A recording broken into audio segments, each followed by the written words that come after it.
Chapter 13.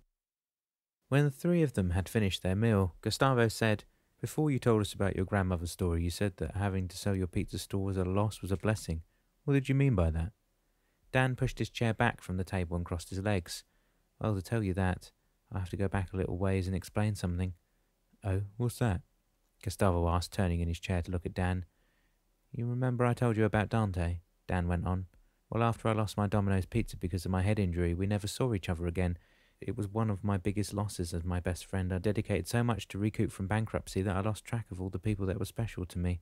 I remember the father being very wealthy, and one of the things that impressed me the most was that he had a limo with a bar with a whiskey and rum dispenser. It was amazing. You pushed a button and liquor would come out depending on your selection. I never saw a limo so close before, and being able to be inside and actually being taken for a ride is one of the things that for many years remained in my mind. And that was also another reason limos always stuck with me." "What have limos got to do with your dream, though?" Gustavo said. Chippewa chuckled unexpectedly, his arms crossed over his chest. He explained, "That's the problem with Dan, his impatience."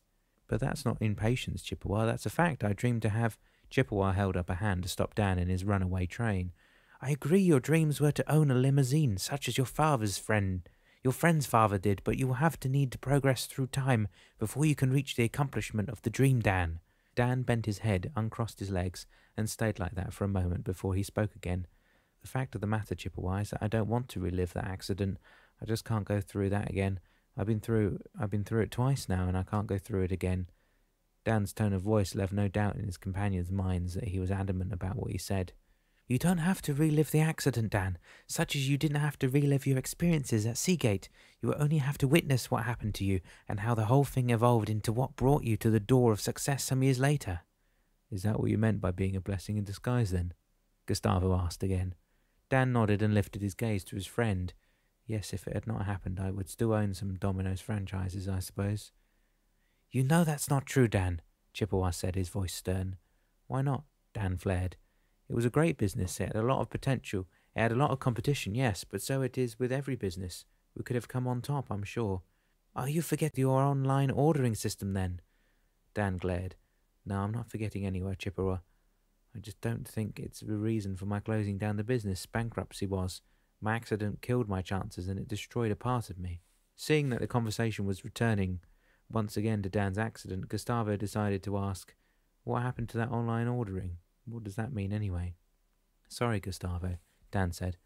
"I keep forgetting that you haven't yet seen or heard through the extraordinary advances in computer technology. In 1988, there was nothing like what we have in the 21st century. Yeah, I've been wondering about that. You're right. What you said that you built personal computers in your living room, it was already something I had a hard time comprehending." "Well, let me bring you up to date then," Dan went on. "You see, IBM and other companies have been building personal computers for years already, but the next step was for these computers to talk to each other, which was a concept that needed to be developed if communications were to progress any further than they were at the time." "Does that mean that you could start talking literally on your computer like you do on the phone?" Gustavo frowned. "How's that possible?" "Well, it wasn't immediately possible. What first happened was that you could write a letter, called an email, by the way, on your computer and send that letter to another computer through your phone line. And to come back to my order online, I devised a program which enabled a customer to send me an order at the pizza shop for his pizza. But why wouldn't people use a phone to do that? Wouldn't that be simpler?" That's exactly what the head office at Domino's thought. They didn't think this online ordering system would ever take off, and they wouldn't approve it for 7 years after I had proposed it. "So you're saying that everyone in the future will be ordering their pizza or their Chinese from their computers, is that it?" "Yes, Gustavo. People now order anything and everything online and from their smartphones." Gustavo shook his head and shifted in his chair. "Okay, you know I'm going to ask, don't you? What's a smartphone?" Dan laughed. "It's a phone and a computer all in one. That's what it is." "Okay, now you've got me. I can't imagine it. I've got a hard time imagining transporting a phone everywhere I go, let alone a phone and a computer in my back pocket." "That's progress for you, Gustavo," Chippewa remarked, smiling. "What you will see while you're accompanying Dan in his travels will not cease to amaze you." "I bet," Gustavo said. "But to come back to your computer ordering food online, you're telling me the powers that be didn't want to approve your idea and didn't adopt your system for 7 years after you designed it? Is that it?" "Yes, Gustavo. Although other pizza houses began using similar systems, Domino's were late in making tracks in that regard. They must have lost a lot of clients In the meantime, if you're saying that practically everyone was going through this online system then. Not at first, but yes, in the end it affected their bottom line. Besides, personal computers were not that cheap. And the first cell phones, the ones that you could carry in your back pocket, were still cumbersome and not able to communicate with computers as easily as they did 10 years later. Does it also have something to do with what Daniel was also mentioning when he talked about playing war games on his Xbox? What was all that about? Well, that's a little different, but the principle is the same. He plays with friends who could be miles away from where he is. It also has to do with computers communicating with one another. In 2013, computers are responsible for people being able to stay in touch with each other around the globe. That's amazing, Gustavo said. I can hardly wait to see something like that in action. As soon as Daniel was ready, he went downstairs to join Billy for breakfast. He was very curious to know what the big guy had to show him. Ah, there you are, Billy said, coming out of the kitchen with 2 plates of bacon and eggs and leading Daniel to a table at the back of the shop. Let's have breakfast first and then we'll talk, okay? Sure, Daniel said, following Billy and sitting down across from him. That smells great. It does, doesn't it? Billy said, pouring some orange juice in Daniel's glass. That's because we got everything fresh yesterday from the farmers. It makes a big difference when you're cooking. He looked at the juice carton. Except for the juice, which I didn't squeeze, and the coffee. Everything you'll eat in my place will be as fresh as I can get. My mum even got a juicer to press the oranges, Daniel added, forking his first bite of eggs. It's just like they did way back in the 20th century. Everything was fresh then, wasn't it? Maybe some things were, son, but after World War II and the industrial boom, everybody bought packaged things instead of fresh vegetables and fruits, Billy said, after chewing on a mouthful of bacon. See, people got used to buying things in cans, especially during the war years, and after that took a long time for farm production to return to normal. Did your parents ever see the war? Well, my dad did, but he never talked about it much. I guess it was not something he wanted to remember. Daniel didn't know if he should tell Billy anything about Lucido's visit. He also wanted to talk about what he had experienced in Iran with Gustavo, but there, again, he didn't know how. They ate in silence for a while until Daniel's impatience surfaced. You said you wanted to show me something. What was that? He asked.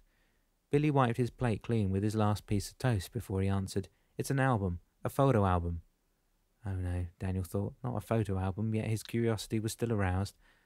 Are there photos of Destiny in there? Yeah, and some others that you might be very interested to see, Billy said. But before we get into that, let's get the dishes done, okay? He got up and took the plates while Daniel nodded and carried the rest of the dishes and cutlery back to the kitchen. Once they were done, Daniel went back to the table to finish his coffee while Billy went upstairs to fetch the famous photo album. Suddenly he felt someone poke him on the shoulder. He turned around in a jerk, only to see Lucido standing beside him. What are you doing here? Daniel asked. Hush, boy. We don't want the big guy to hear us talking. Why not? I'll have to tell him you woke me last night. All in good time, Daniel. Let Billy tell you about his story first. You might learn something, okay? Okay. And that's all Daniel had to say before he heard Billy's footsteps on the stairs and before Lucido disappeared with a snap of his fingers. The album in question was a big one. Billy pushed his mug aside and opened it on the table. He then pulled his chair to come to sit beside Daniel. Okay, he said, flicking through the first pages rather quickly. I know young people these days don't like looking at old photo albums, but I thought you might be able to see some of the pictures of Destiny when she was first constructed. Oh, wow, Daniel exclaimed, looking at the first photograph. That's the way she looked. He stopped and looked up at Billy. I mean, that's the way she must have looked when she was first put in the water, isn't it? Billy fixed his gaze on Daniel. Doesn't it remind you of something else? Daniel swallowed. I kind of remember something, but I'm not sure. All right, Daniel, let's put our cards on the table, shall we? Daniel nodded and lowered his eyes. You've guessed then, have you? If you mean that the good Lord saw fit to guide you to my door, I'd say you're right. But now that you tell me where and how you came to see Destiny the way she was in the mid-19th century. Okay, here goes, Daniel replied, placing a finger on the picture.